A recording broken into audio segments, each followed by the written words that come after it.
Latundan. Mura ni ato kalingawan. Para po pag-retire. Ari ang mga latundan.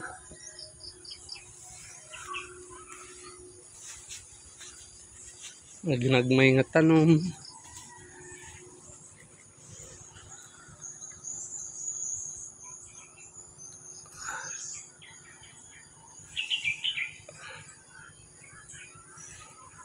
(1,000 square meter lot, 300 square meter ni diri banda.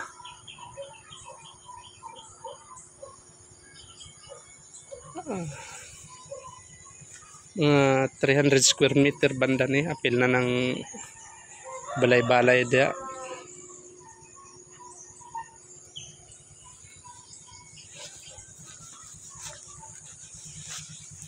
Pero overall 1,000 square meter simpidak.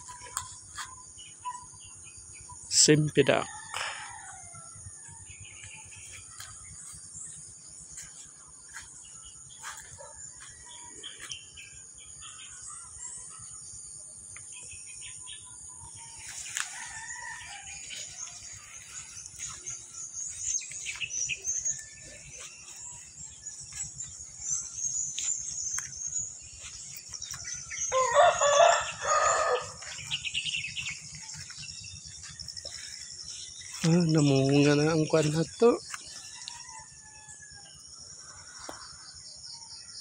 Yan, Kuya Bano. Maka-harvest na kasunod. Makatilaw na ta. Actually, na-harvestan na ni siya.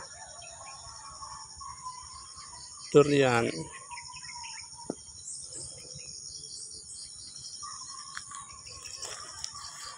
Kalamansi.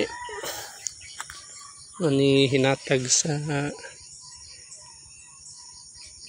katrabaho na ako. Nindot ang bunga niya.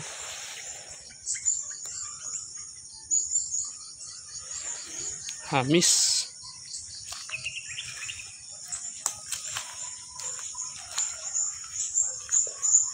Ito pandan nga niyog.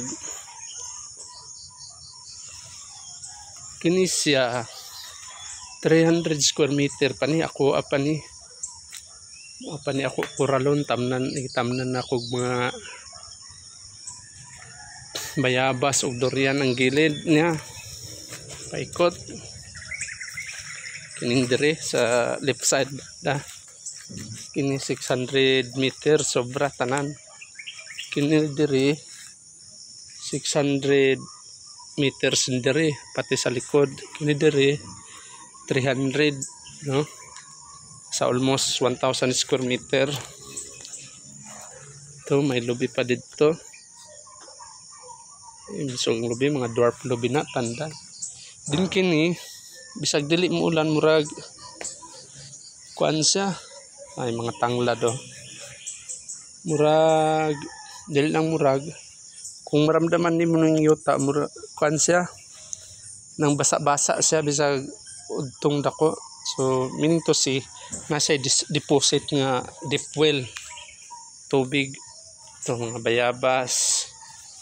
Ito bayabas. Then dito sa kabilang lote puro bayabas halos dito. Makita nato ron ang usa klase nga bayabas siya. Ito magipananom na ko ang bayabas. Times 3 pa kadako ani kung magdako siya. Kung ginabaligya sa KCC. At tag 20 ang isa. Wala siya. Yan na ito. Ang durian puyat mo niya ako itanom karon. Uning nakapa-inspire ka na to nga mo serbisyo tag kuan para pag-retire na to po. Pa relax na lang ta 5 years from now.